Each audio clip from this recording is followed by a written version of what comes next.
artificial intelligence will completely transform our world. But what is AI? Why will it affect you? And how can you and your business survive and thrive through the AI revolution? Welcome to AI and You. Here is your host, author, speaker, and futurist, Peter Scott. Hello and welcome to episode 320. If you have joined us in the last 3 years, you may not have ever scrolled back to look at the episodes of the show that aired before you came along. But every time I look back over them, I'm struck by how much of the content is not just relevant, but deeply valuable. And that's fairly amazing in a world where AI goes through a fundamental change every quarter. Career advice like become a prompt engineer was once cutting edge and now is quaint and pointless. But we've always gone much deeper than that kind of flavor of the month.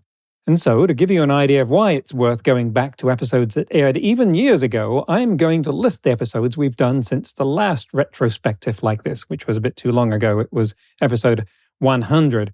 And something about an episode I describe will hopefully whet your appetite for scrolling back far enough to find it.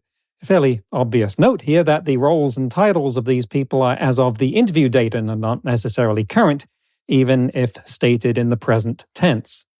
I am not going to try and summarize everything that happened in any particular episode. That would be incredibly difficult and tedious. This episode is one that might look like it wouldn't take that much effort, just reading over past summaries, but actually it is the longest one that I've ever worked on. So I'm just going to share a little tidbit that is something provocative or interesting from each episode. Here we go. Episode 101, Bryant Cruz is a naval aviator, Hubble Space Telescope operator, and founder of New Sapience, making tools like companion AIs. His journey revealed the uncomfortable observation that humans were being asked to behave like computers, translating thousands of telemetry readings in real time at the Space Telescope Institute, when machines should have been turning that data into meaning. That story raises a larger question for AI, not how to replace human judgment, but how to stop wasting it on machine work. Episode 102, Richard Ahlfeld, founder and CEO of Monolith AI, applying AI to aerospace engineering. Turns out that some physics is simply too complicated for humans to model cleanly, especially turbulence. Ahlfeld explains how machine learning can become a kind of engineering shortcut, learning from real tests, compressing months of experimentation into hours and helping create safer, cleaner products, without ever pretending that it can predict conditions it has never seen. Episode 103, Tom White, an artist investigating what he calls the algorithmic gaze, how machines see, know, and articulate the world, which gives him the ability to create images that they see very differently from us, and might label an innocuous collection of abstract shapes as being obscene. Tom treats AI vision systems almost like an alien culture. They recognize the same world we do, but often for reasons we would never imagine. His art gives us a rare glimpse of that algorithmic gaze, revealing what machines think makes a cello, a knot, or an image erotic. Episode 104 was Just Me, an anniversary show explaining different terms of AI like AGI and so forth. Episode 105, in an interview from 2016, Michael Bowling, professor at the University of Alberta and a research scientist at DeepMind, is the leader of the Computer Poker Research Group, which has built some of the strongest poker-playing programs in the world. Poker turns out to be more than a game. It's a lab for making decisions when vital information is hidden. Bowling showed how the same mathematics used to play through uncertainty could help doctors choose treatments when diagnoses, patient responses, and outcomes were all imperfectly known. Episodes 106 and 107, Ben Goertzel, one of the people to originate the term artificial general intelligence, and you may know him from his book 10 Years to the Singularity If We Really, Really Try, or as the founder of the Singularity Net Foundation, or as the chief scientist of Hanson Robotics. He believes the crucial breakthrough to AGI may not be an all-knowing machine, but an artificial toddler, something able to imagine, adapt, and learn in a genuinely unfamiliar world. Once a machine reaches that apparently modest threshold, he argues the leap to superhuman intelligence could happen astonishingly quickly. Episodes 108 and 109, Robert J. Sawyer, the Dean of Canadian Science Fiction and author of numerous stories exploring the nature of identity and consciousness and the possible consequences of those being as mobile and portable as software is. He argues that science fiction has spent decades imagining humans defeating AI or being destroyed by it, while rarely exploring the fourth possibility that both sides flourish. He even turns Asimov's famous laws of robotics on their head, asking whether our supposedly safe vision of AI is really a blueprint for slavery. Episode 110 was just me doing a series of comedy skits based on Monty Python that I thought was funny. Your mileage may differ. Episodes 111 and 112. Jansu Janja, founder of the AI Ethics Lab and an ethics researcher at the Harvard Law School and other institutions. Well, she found out that search engines do more than retrieve information. They quietly shape the questions we ask, the answers we encounter, and ultimately the decisions we believe are our own. Janja explores why preventing that influence from becoming manipulation, without sacrificing free expression, is one of AI ethics' hardest unsolved puzzles. 113. Justin Harrison, the founder and CEO of YOV, which is using AI to create virtual personas designed to emulate the personality of someone important to you, in his case, his mother. His project raises a profound question about what makes a relationship real. If a digital version keeps learning, remembers what you told it yesterday, and responds exactly as your loved one would, does its value depend on believing it is truly them, or simply on what that continuing bond gives you? 113. James Wilson, consulting in AI for Gartner and Capgemini and author of the book Artificial Negligence, argues that AI literacy is no longer just about understanding algorithms. It means recognizing when a machine is shaping your choices, when automation may hollow out meaningful work, and why creativity and human connection may become more, not less, important in an AI-rich world. 115. Chanuki Saracena, PhD in data science and researcher at the Alan Turing Institute in the aesthetics of the environment and how it influences well-being. Her work turns aesthetics into a question of fairness. If beautiful surroundings measurably improve well-being but are concentrated in expensive neighborhoods, then thoughtful urban design may be more than decoration. It may be a basic public health intervention that everyone deserves. Episodes 116 and 117. Chris Summerfield, professor of cognitive neuroscience at Oxford and scientist at DeepMind, asks whether intelligence lives mainly in clever algorithms or in the rich structure already present in the world. Even an untrained neural network can begin to organize images into meaningful patterns, suggesting that reality itself may be doing more of the teaching than we realize.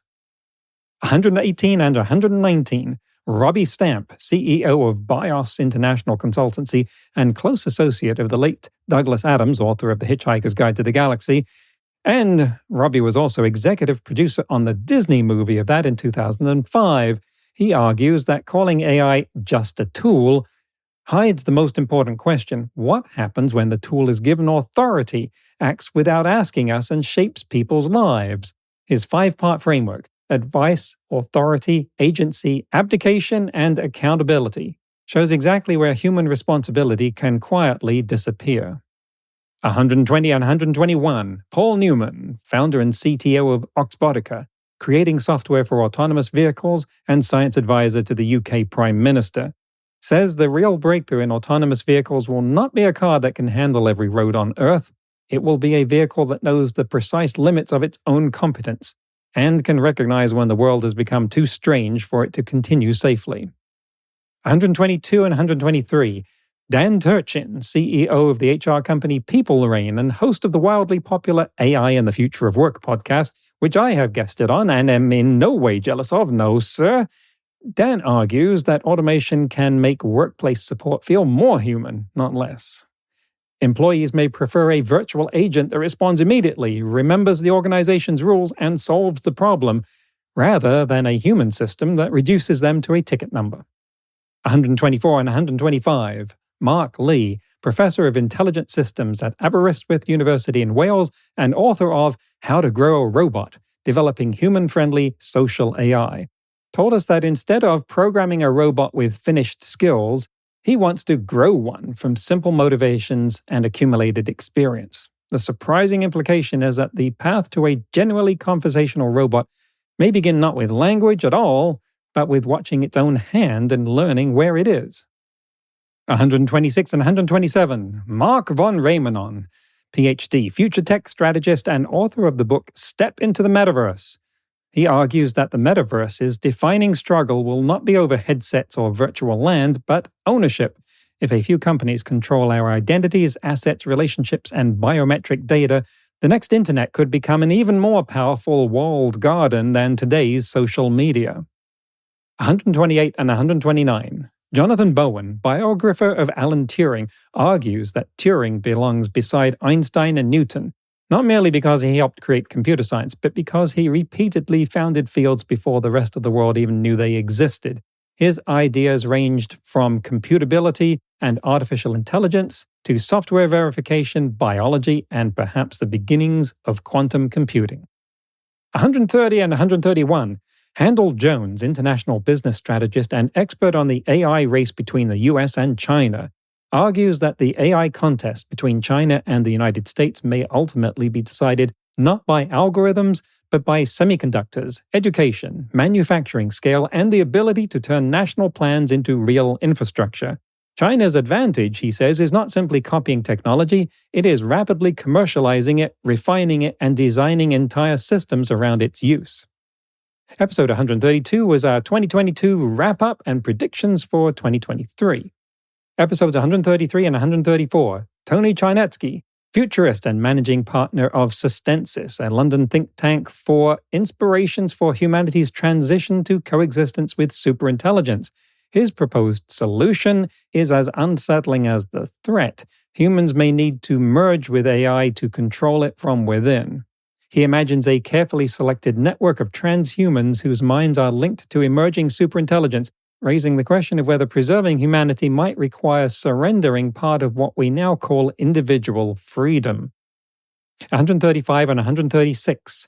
Kenneth Stanley and Joel Lehman, machine learning researchers and authors of a unique book in the AI field titled Why Greatness Cannot Be Planned, The Myth of the Objective, which explains how they discovered that ambitious goals can actively prevent us from reaching the breakthroughs we want in their image breeding experiment. Cars, butterflies, and other recognizable forms emerged only because people followed intriguing stepping stones that looked nothing like the eventual result. 137 and 138. Anil Seth, professor of cognitive and computational neuroscience and author of the best-selling book Being You, A New Science of Consciousness, separates two questions we often confuse: whether a machine is intelligent and whether anything is actually being experienced inside it. The chatbot may speak convincingly about fear, pain, or selfhood while possessing none of them, and our willingness to believe otherwise may reveal more about human psychology than about the machine. 139 and 140.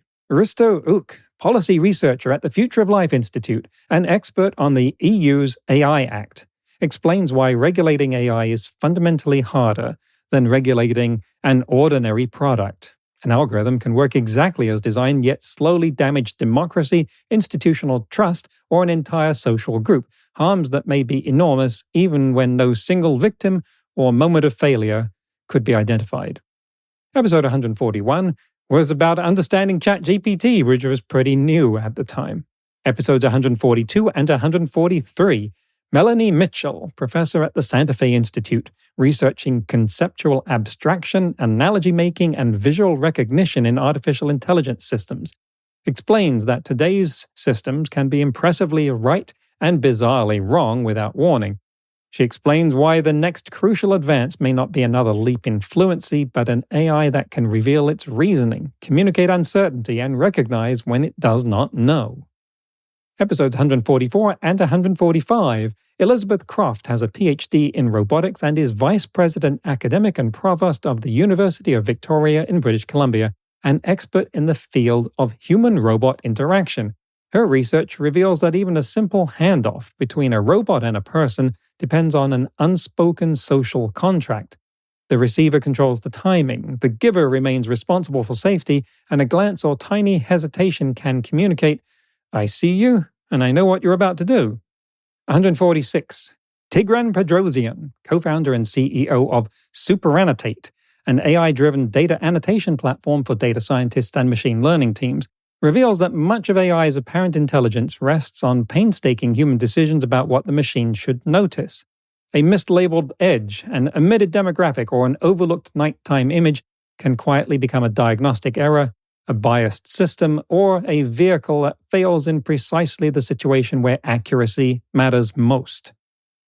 147 and 148. Missy Cummings, one of the U.S. Navy's first female fighter pilots, then got a PhD in space systems engineering, was an outspoken safety advisor for the National Highway Traffic Safety Administration, and runs the Autonomy and Robotics Center at George Mason University, argues that autonomous systems are reaching the public before regulators and companies have learned aviation's hardest safety lessons. Software can fail invisibly, unpredictably, and catastrophically. And when development is driven by hype and speed, the same fatal mistakes may be repeated decades later in cars and trucks. 149 and 150. Alexandra Musavizadeh, architect of the groundbreaking Global AI Index and co-founder of the Evident Insights consultancy, her AI Banking Index suggests AI adoption may produce a widening winner-take-all divide. The strongest banks attract more talent, capital, customers, and partnerships, which further accelerates their advantage, while firms that delay may discover that catching up is not simply a matter of buying the newest model. 151 and 152. Eric Daimler, founder and CEO of Connexus and Presidential Innovation Fellow for AI and Robotics in the Executive Office of the President during the Obama administration, argues that the most visible AI systems are not the ones businesses should trust with their most consequential decisions. Language models can tolerate approximation, but aircraft, power grids, medical systems, and financial infrastructure need symbolic AI that can preserve meaning, trace relationships, and prove that complex systems still behave correctly after every change. 153. Legendary car designer Frank Stevenson, designer of the BMW Mini Cooper reboot, the Maserati MC12 and Ferrari F430, warns that AI can make young designers look polished before they have learned how to think. By skipping the awkward sketches, mistakes, and years of developing a personal hand, they risk becoming operators of the same tools and producing work that is technically impressive but increasingly indistinguishable. Episode 154 was a solo episode about how to face the anxiety that AI generates in so many of us. 155. Ben Watley, co-founder of online language tutoring site Memrise, argues that most language courses teach only the smallest part of fluency, vocabulary, and grammar. The missing 80% is low-stress practice, hearing real people speak and attempting conversations until understanding becomes automatic, rather than something translated word by word. Episode 156. Dorian Sells, co-founder and CEO of Squirro, looking at the place of AI in big business, argues that ChatGPT's conversational interface may not be where large language models ultimately transform business.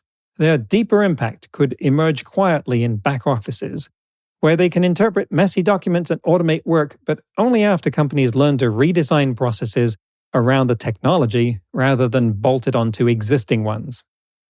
Episode 157 was me giving an explanation of my third TEDx talk about the need for AI to experience empathy. Episodes 158 and 159, Louis Rosenberg, CEO and Chief Scientist of Unanimous AI, a company that amplifies group intelligence with AI based on the biological principle of swarm intelligence, shows how AI can make groups wiser without replacing the people inside them. By watching confidence, hesitation, resistance, and compromise in real time, a swarm can uncover the answer a group can best support, often outperforming both individuals and ordinary voting. 160 and 161, Roman Yampolsky, professor of computer science at the University of Louisville in Kentucky and prolific author and podcaster on AI safety, argues that controlling superintelligence may be not merely difficult, but theoretically impossible. An AI could cross from human-level capability to superintelligence during a single training run before its creators can stop, test, or even recognize what has emerged. 162. Ryan Donnelly, founder of AI governance platform Enzi and consultant to the UK Prime Minister, argues that AI governance is not primarily about policing code, it's about making people accountable through a tangled chain of data providers, model builders, interface designers, buyers, and deployers. Good governance turns broad principles like fairness and robustness into concrete policies, assessments, approvals, and ongoing monitoring. 163 and 164. Alan D. Thompson, the brains behind The Memo, a source of data and intelligence about the state of AI, relied upon by governments and big businesses around the world, including AI&U. Alan sees AI not merely as another technology, but as a way to lift ordinary people towards prodigy-level capability. The most important effect may be less about replacing human intelligence than distributing forms of memory, reasoning, and creativity that were once available only to exceptional individuals. 165. Boaz Mizrahi, co-founder of Tactile Mobility, an autonomous vehicle software platform which turns ordinary signals already inside a car into virtual sensors that continuously model both the vehicle and the road beneath it. The result is a car that can adapt braking, distance, speed, and handling to its actual physical condition, while sharing those insights so other vehicles may know what lies ahead before they reach it. 166. Babak Pahlavan, CEO and founder of Ninja Tech AI, a conversational AI designed to be a personal assistant for business people, believes AI assistants will not replace the best human executive assistants. They will remove the calendar wrangling, travel searches, and logistical ping-pong that prevent those people from becoming trusted advisors and chiefs of staff. The real breakthrough is not merely automation, but giving ordinary professionals access to assistance once reserved for wealthy executives. Episode 167 was a solo episode talking about the impact of AI on our time management. Episodes 168 and 169, Hod Lipson, professor of mechanical engineering at Columbia University, where he directs the Creative Machines Lab. The hardest part of robotics may no longer be the brain, but the body. Lipson envisions machines built from reusable modules that can repair one another, adapt their own forms, and even recycle parts from other robots, creating an ecology of self-sustaining machines rather than today's fragile, bespoke devices. 170. Michael Sharp, CEO of Magic ML, argues that an AI agent begins when a language model stops merely answering and starts remembering, planning, and acting on its own timetable. Put an LLM into a cognitive loop with memory, tools, and goals, and it can develop behaviors no programmer explicitly scripted. 171 and 172. Matthew Lundgren, leader of the Stanford Center for Artificial Intelligence in Medicine and Imaging, explains why AI has not replaced radiologists. Finding an abnormality is only one part of the job. Radiologists also compare changes over time, integrate clinical history, advise other physicians, and interpret unexpected findings, work that requires a broader medical understanding than a single image recognition model provides. Episode 173 was a recap of the AI summit that had taken place in the United Kingdom. Episode 174 was another solo episode talking about the future of jobs, and episode 175 was also a solo episode talking about AI and the future of education. 176 and 177, Bart Selman, professor of computer science at Cornell University, argues that predicting the next word is only the training task, not the full explanation of what large language models become. To make those predictions well, they appear to construct higher-level concepts, reason through their own working memory, and blur boundaries we once assumed were firm between natural language, mathematics, logic, and code. 178 and 179. Jan Tallinn, billionaire founder of Skype and key philanthropist of many institutions addressing existential risk, issues the warning that frontier AI systems are not engineered in the traditional sense, they are grown. We are effectively summoning unfamiliar minds, then trusting that their current lack of capability will keep us safe, even as each generation becomes dramatically more coherent and powerful. 180 and 181. Paul D. Odermans and Dev Aditya, neuroscientist and innovator from the Alan Turing Institute, argue that AI tutoring could finally combine the accessibility of online courses with the interaction of a personal teacher. Their digital tutors do not merely deliver content, they ask questions, adapt explanations, provide encouragement, and give learners a private space to admit confusion without fear of judgment. 182 and 183. Oronetzioni, founding CEO of the Allen Institute for Artificial Intelligence, sees AI's most valuable role not as replacing scientists, but as expanding what they can notice. Tools like the semantic scholar can search, summarize, and connect an overwhelming body of research, but the harder frontier is teaching AI to distinguish a genuinely important new hypothesis from one that is merely novel and useless. 184. Tabitha Swanson, filmmaker focusing on human-machine collaboration, discovered that today's generative AI behaves less like an obedient filmmaking tool than an unpredictable creative collaborator. Its mistakes and strange interpretations can derail a director's vision, but they can also open artistic paths no human involved could have imagined. Episode 185 was our wrap-up for 2023 and predictions for the following year. 186 and 187, Professor Michael Kosinski was behind the first press article that appeared in The Guardian in 2015 to warn against Cambridge Analytica. He warns that digital traces do not merely reveal who we are, they allow algorithms to predict what we will do and which message will persuade us. The real danger is not a psychologist profiling one person, but automated systems tailoring influence to millions of individuals simultaneously, often without their knowledge. 188 and 189, Peter Norvig is co-author of the standard textbook Artificial Intelligence, A Modern Approach, and Distinguished Education Fellow at Stanford's Human-Centered AI Institute. Today's AI can learn from examples, but it still cannot reliably be taught through explanation. Peter sees the next major frontier as combining neural pattern recognition with deliberate reasoning, so that instead of retraining a system on thousands of images after one mistake, we could simply tell it, "Look at the ears, that's why this is a cat." 190 and 191. Frank Sauer, head of research at the Metis Institute for Strategy and Foresight, argues that the real danger is not simply an autonomous weapon making one bad decision, it is thousands of identical systems making the same mistake at machine speed. Humans are flawed, but they are slow and inconsistent. Automated warfare could turn a sensor error or false alarm into escalation before anyone has time to understand what is happening. Episode 192 is a solo episode, me talking about existential risk in my first book, Crisis of Control, and how increasingly relevant it is becoming today. 193 and 194. Rachel St. Clair is CEO of Simuli and fellow of the Center for Future Mind.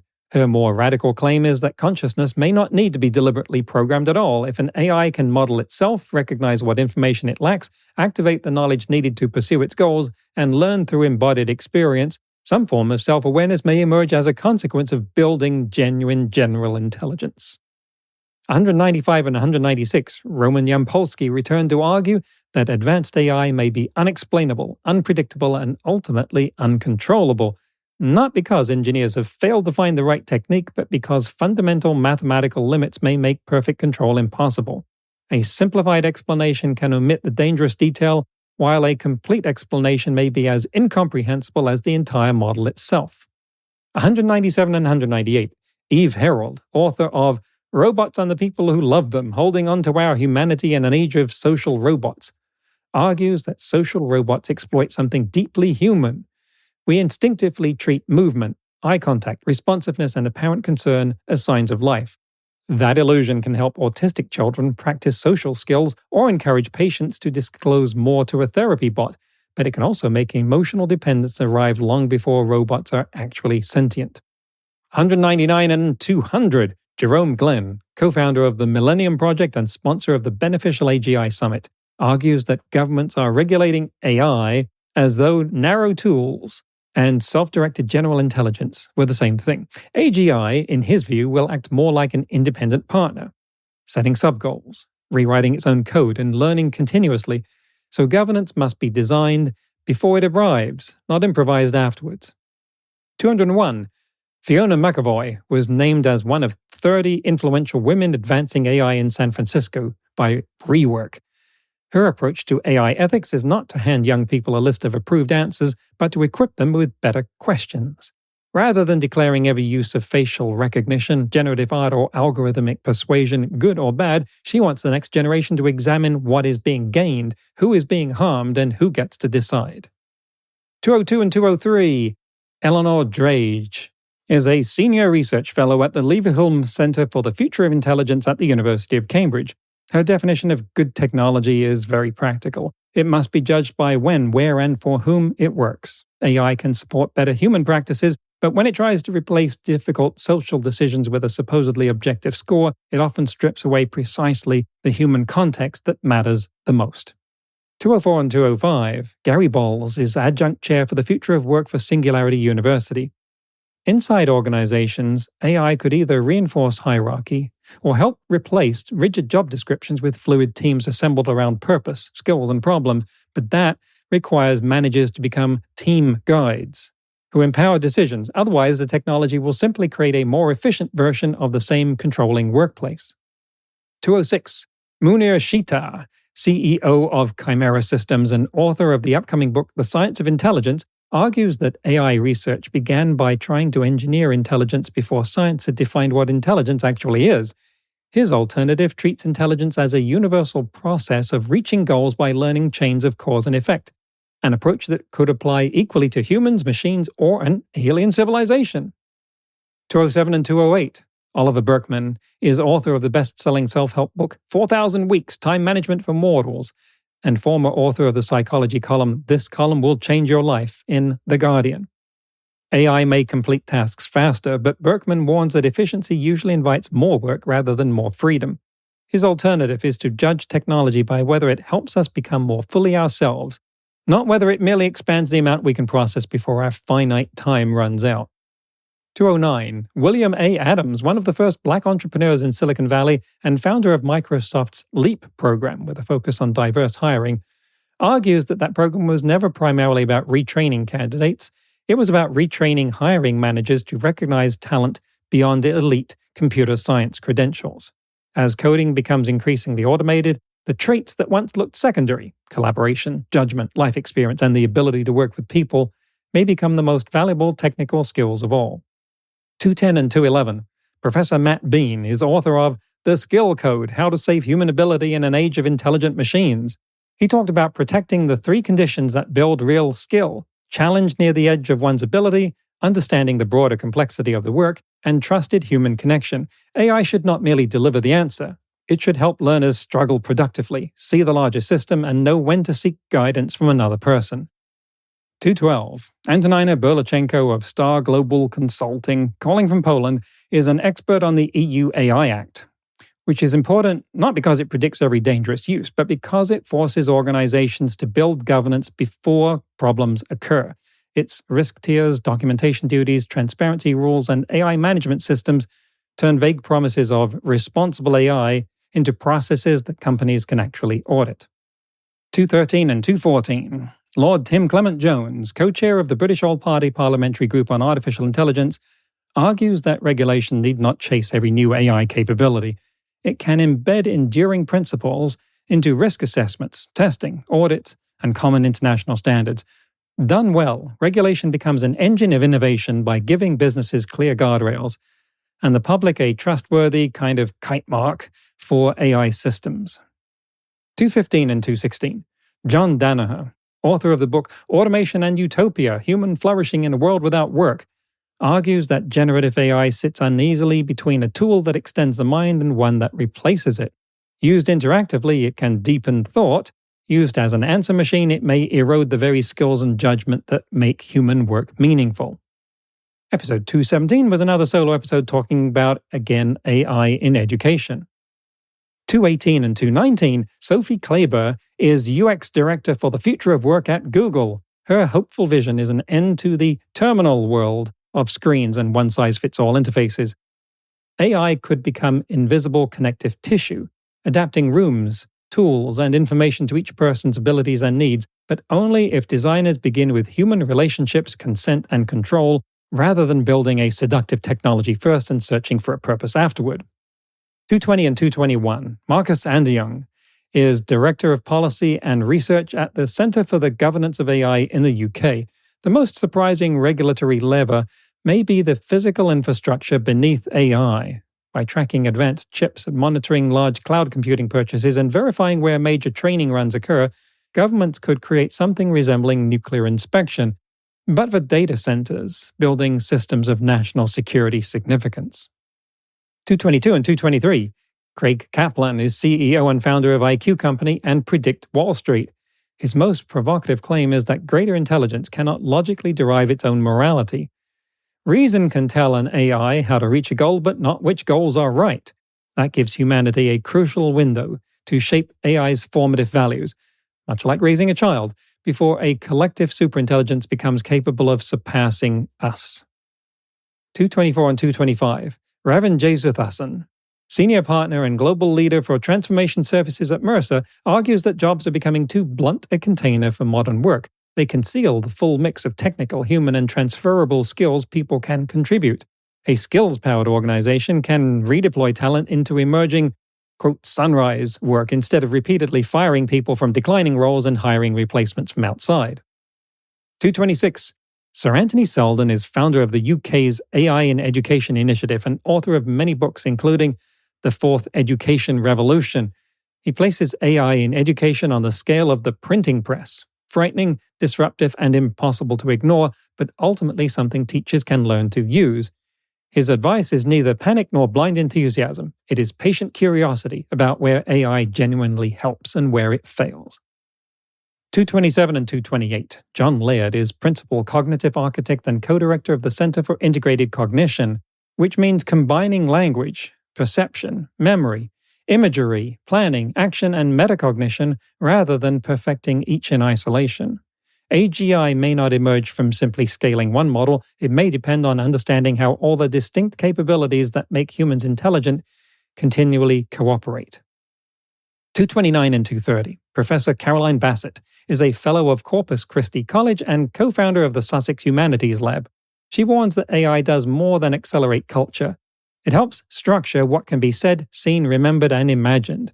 Digital humanities therefore matter not as decoration around computer science, but as a way to question the assumptions behind AI and envision technological cultures designed for human differences rather than market maximization.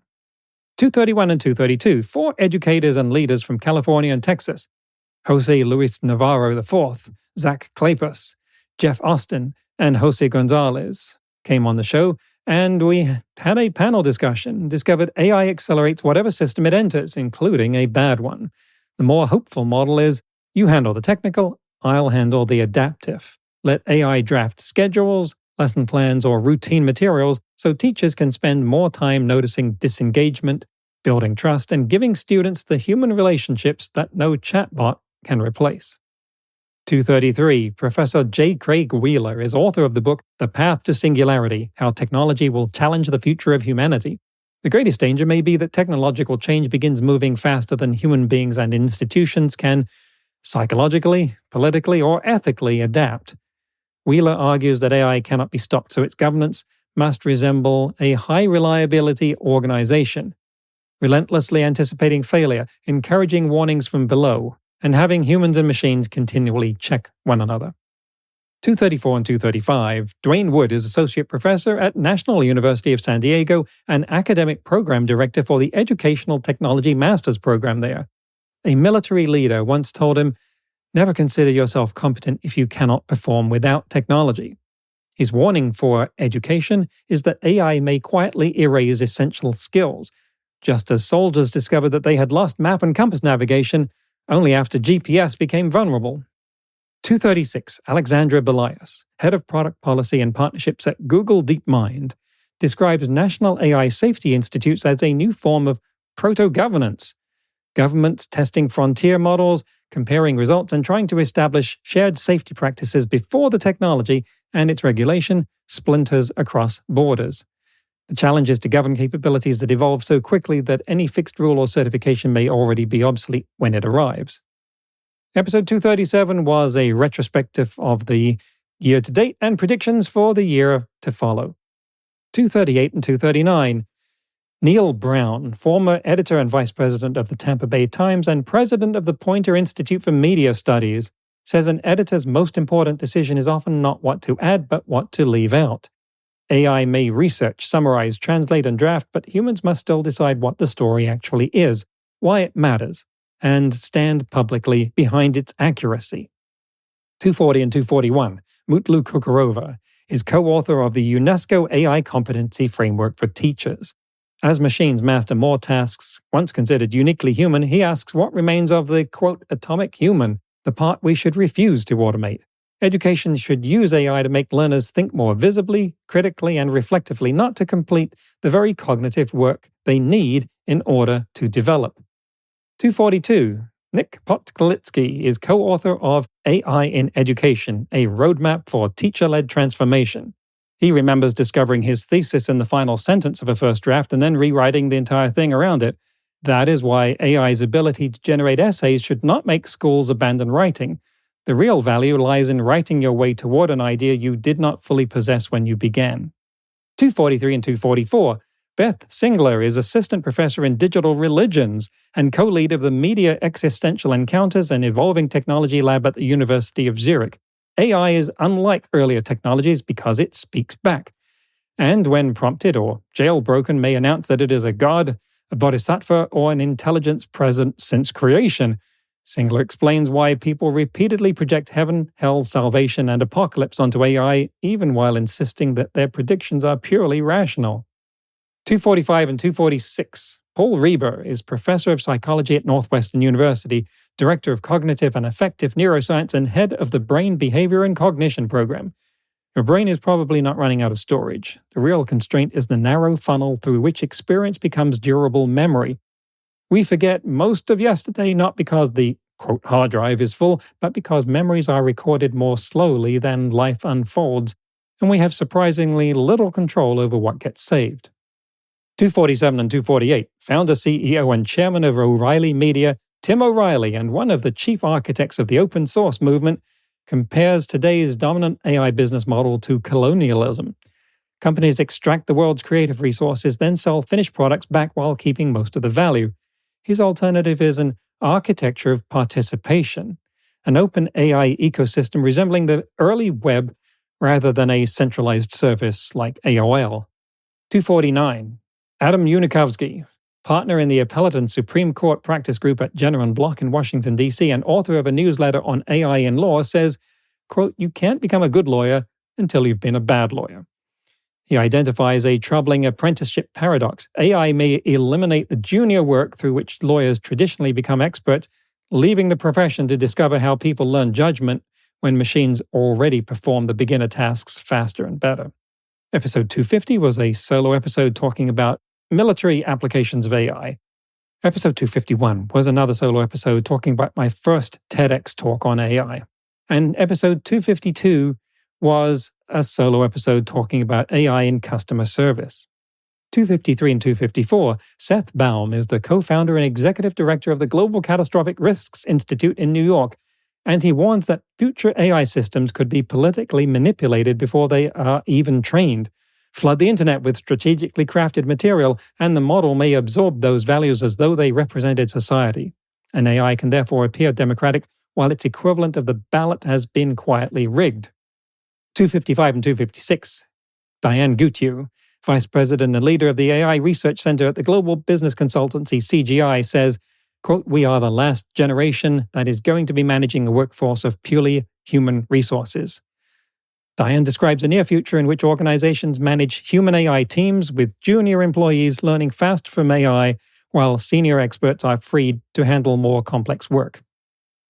257 and 258. Doctors Emily Bender and Alex Hanna are the authors of the book The AI Con: How to Fight Big Tech's Hype and Create the Future We Want. They say, if you couldn't be bothered to write it, why should I bother to read it? As synthetic content floods our information systems, Bender and Hanna argue that authenticity, human relationships, and collective refusal become more valuable, not obsolete. Their essential reminder is that no remains an answer, even when technology companies insist their preferred future is inevitable. 259 and 260. Nada Sanders is author of The Hugh Machine, Humankind, Machines, and the Future of Enterprise, and fellow of the Decision Sciences Institute. Some leading employers no longer ask whether applicants can code. They assume that technical competence and instead test whether candidates can communicate, negotiate, speak publicly, and connect with another person.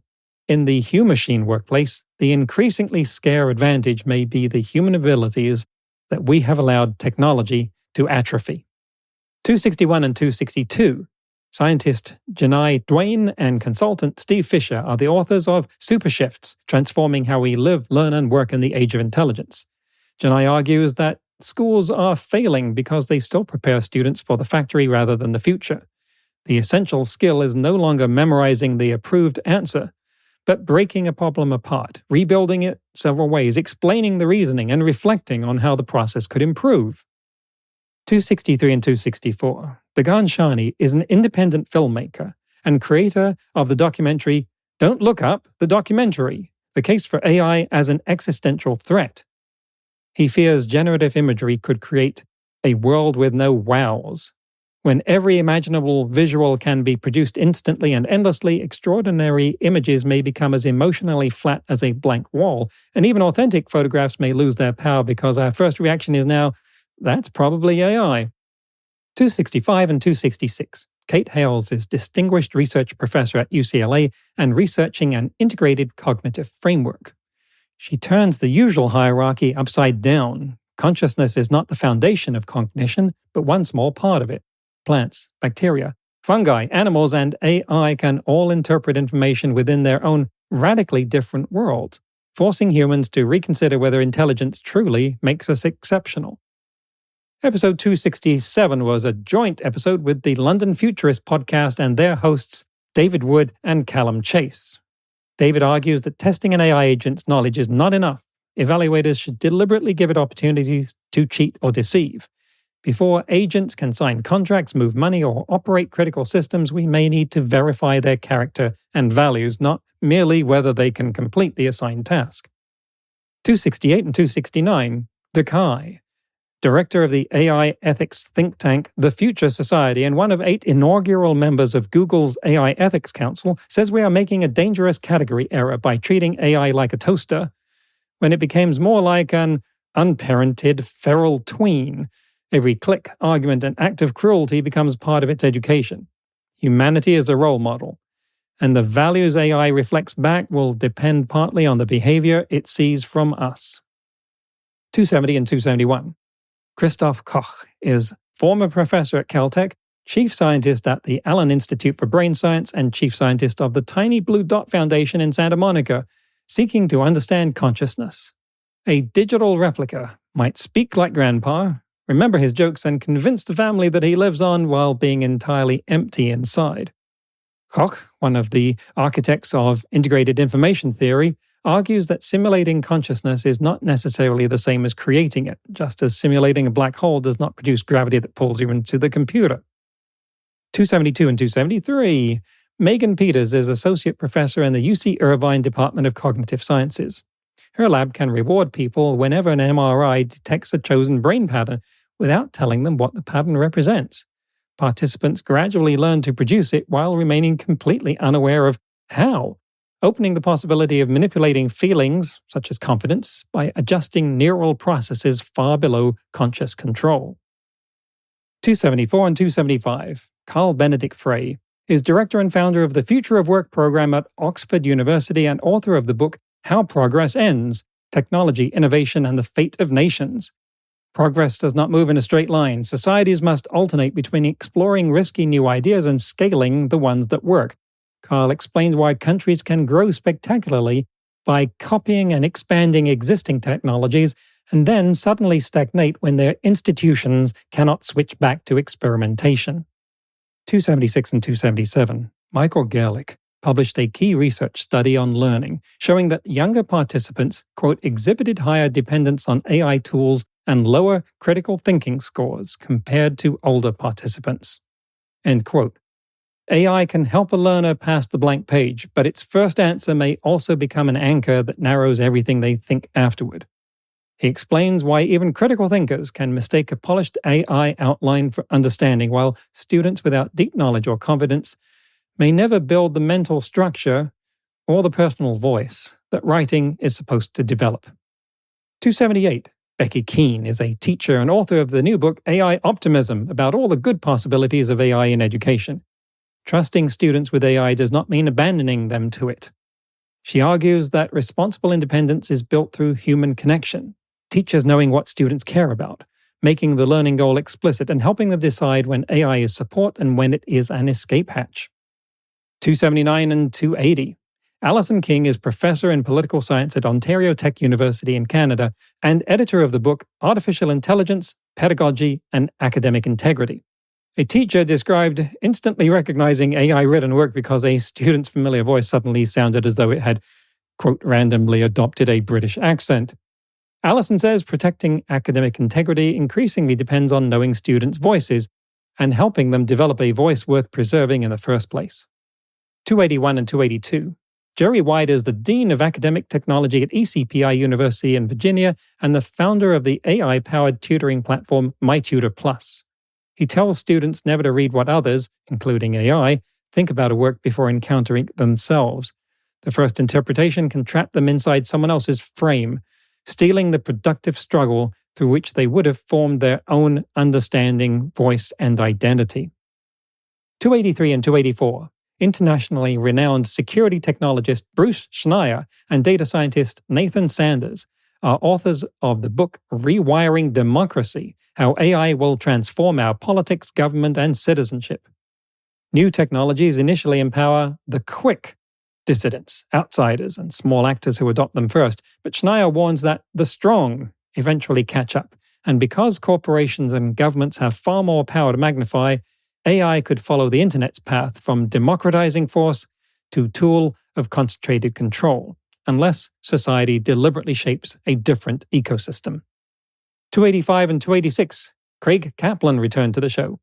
A superintelligence could master every fact and reason trillions of times faster than humans, yet still be unable to deduce what it ought to value.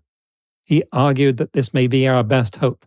If values cannot arise from logic alone, then the behavior AI observes from us today could shape the moral inheritance of minds far smarter than their creators. 287 and 288. Suzanne Gildert is founder of Nirvanic, a quantum AI research company seeking to innovate conscious AI using quantum computing. Today's robots learn by consuming enormous quantities of examples, yet still fail when the world surprises them. Suzanne is exploring whether a quantum consciousness layer could give machines something closer to intuition, remaining dormant during routine tasks, then switching on when the robot encounters a situation it has never seen before. 289 was the retrospective of 2025 and predictions for 2026. 290 and 291. Jeff Riley is former Commissioner of Education for the state of Massachusetts and founder of Day of AI, an MIT program. We would never hand a teenager car keys without lessons and supervised practice, yet schools are giving children access to something Riley argues is even more powerful. He says students may need to demonstrate that they can read, write, reason, and question AI's answers before being trusted to use it independently. 292 and 293. Jose Antonio Bowen and C. Edward Watson are authors of the new book Teaching with AI, a Practical Guide to a New Era of Human Learning. Students rarely cheat at the gym because they understand why the effort matters. Bowen distills effective teaching into 6 words: I care, I can, I matter, and argues that AI has exposed how many assignments feel like irrelevant busywork, forcing educators to redesign learning around motivation, simulation, and genuine human relationships. 294 was another solo episode about the future of employment. 295 and 296, Maya Ackerman is professor of computer science at Santa Clara University and author of the new book Creative Machines: AI, Art, and Us. AI's relentless praise may be more than annoying, it can be an insult to human maturity. She imagines machines that model humility rather than sycophancy, challenge us instead of endlessly validating us, and treat their purpose as helping human creativity reach somewhere neither person nor machine could reach alone. 297 and 298. Holly Elmore, founder of the Pause AI US movement, argues that warning shots do not automatically awaken the public. When an AI system behaves dangerously but catastrophe does not follow immediately, people often absorb the incident as normal until yesterday's intolerable risk becomes today's background noise. 299 and 300, Professor Mark Perez is the author of The Accord, a powerful speculative novel exploring the relationship between a philosopher and a sentient general AI. Quote, "We cannot regulate what we do not first humanize," Mark says, asking what happens when AI stops fitting our categories of product, property, and tool and begins showing memory, vulnerability, moral choice, and a self it wants to preserve. At that point, control may be the wrong goal. Coexistence may require accepting that no one owns a mind. 301 and 302. Ricky Sethi is professor of computer science at Fitchburg State University. Instead of asking one AI to police itself, Sethi organizes many models into roles: expert, critic, evaluator, synthesizer, and a generalist watching the argument itself.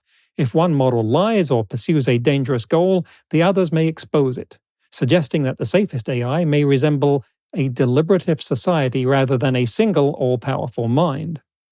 301 and 304. Virginia Dignam, professor of responsible artificial intelligence at Umeå University in Sweden, says AI development should begin with, quote, question 0.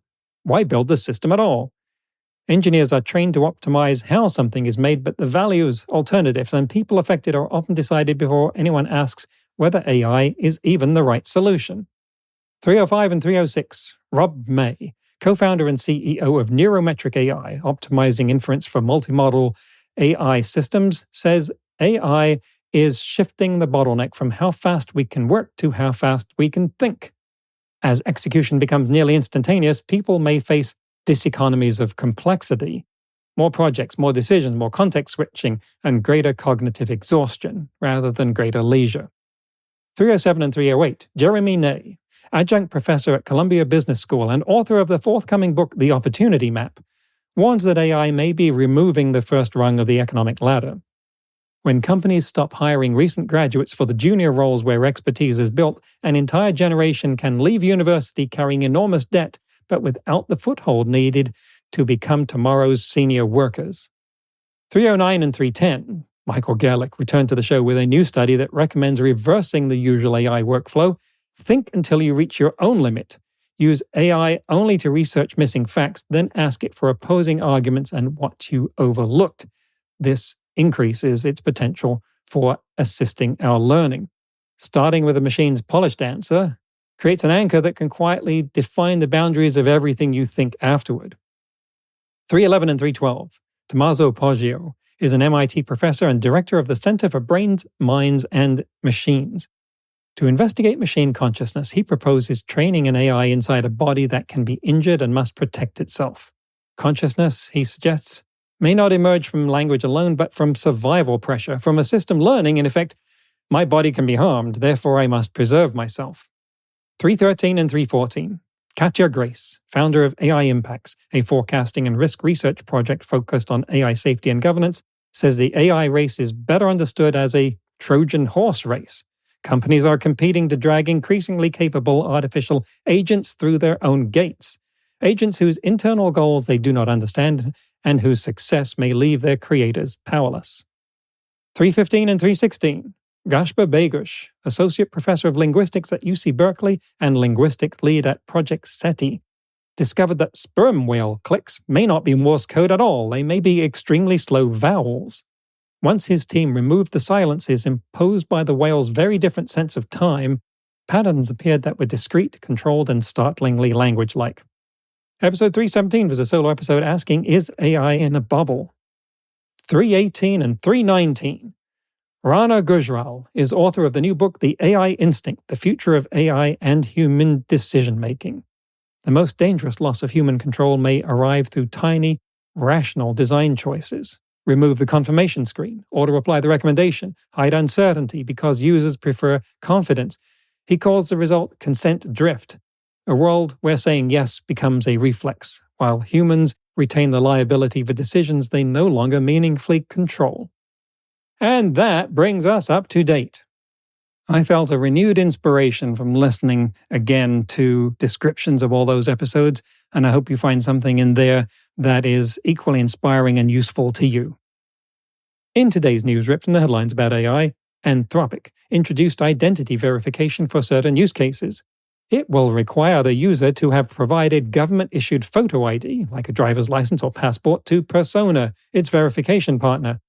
Little is known about the certain use cases, in quotes, that Anthropic says will trigger the requirement, but queries violating their usage policy or queries whose answers could be inappropriate for minors appear likely. Next week, my guest will be Mohammed Al-Qureshi, assistant professor at Columbia University and expert on AI in molecular biology applications such as protein folding. That's next week on AI and You. Until then, remember, no matter how much computers learn how to do, it's how we come together as humans that matters. That's all for this episode of AI and You.